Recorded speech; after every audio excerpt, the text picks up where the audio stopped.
Hey guys, welcome back to the channel. Today I'm going to show you how to change currency in Stripe.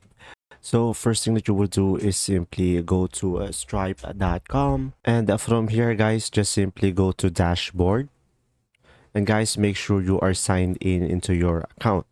And now from here guys, just simply go ahead and go to customers over here.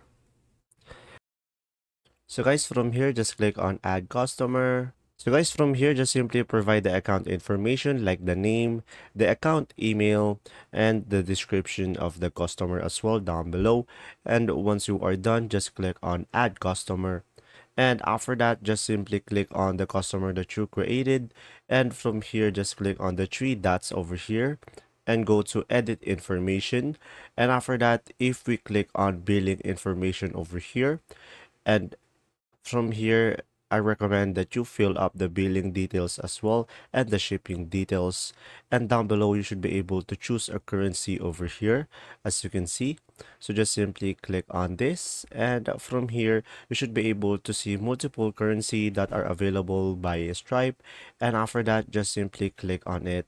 And from there, you'll be able to click on update customer and you'll be able to change the currency. So guys, remember that if you have chosen a currency, you will not be able to change it. So you have to be careful of what currency that you chose. If this video was helpful, please like and subscribe, and thanks for watching. See ya.